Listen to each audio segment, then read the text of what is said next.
That is a nice smallmouth. There we go. I saw these fish out at like 50. They just kept nipping at the back of it. Brought them all the way to the boat, and that's what's nice about this style of bait.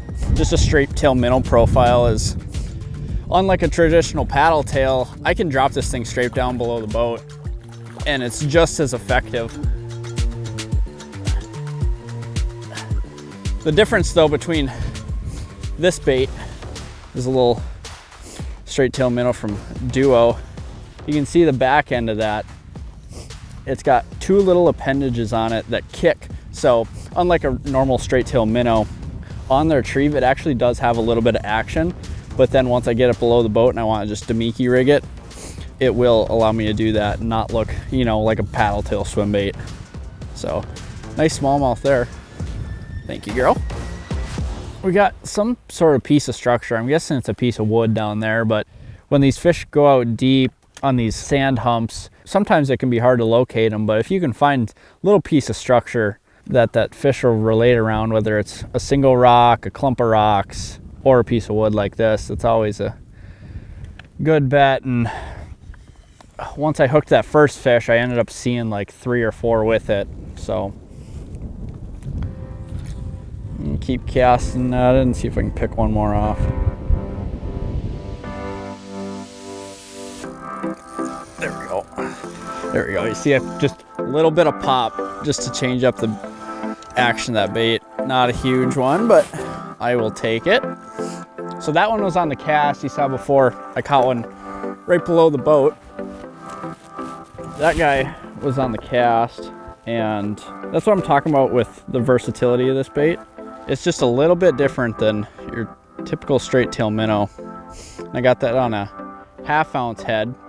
So I'm just keeping it down. We're in pretty deep water here, fishing anywhere from 20 to 30 feet. And so I like a big head just to keep the bait down. That's the biggest thing. I want to keep it in the strike zone for as long as possible. Cute little smallmouth. You guys can kind of see what I was talking about before. So we got this hump, deep water hump. Tops out at about that 23 mark. We're on the top here. And a lot of it's just sand and small rock, but you can see some of these bigger boulders, and that's kind of what we're targeting, just to hold these fish. They might not sit on it 100% of the time, but for the most part, they're gonna relate to it. And then you transition up into here, and this is what it looks like on Mega Live. So not much, as you can see, but just that little bit of difference can make all the difference this time of year once these fish go out deep.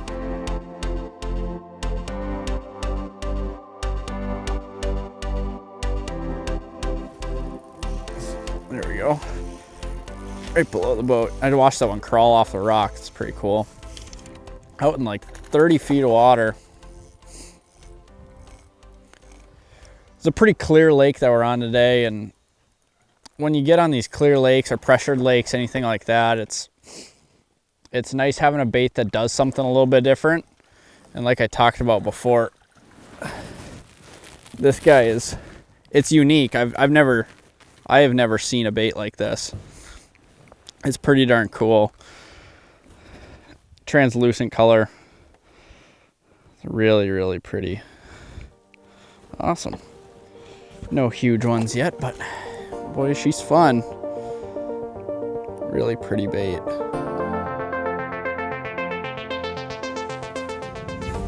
There we go. Yeah, that might be a better one. That might be a better one.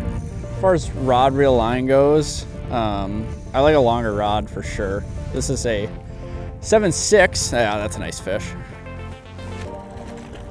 I can do so much with a longer rod, I feel like. Between handling fish, longer casts, it's definitely the way to go. I'm throwing this on 12-pound fluorocarbon. 10-pound braid. And look at where this guy is perched. Right where you want him. This guy ain't coming off. solid hook on that jig head. That is a nice smallmouth, big and blonde. These fish are getting out into deeper water, just about ready for the winter months. As you can tell, it's a little bit cooler out today, and they are putting on the feed bag. Nice, pretty smallmouth. Gosh, that's fun.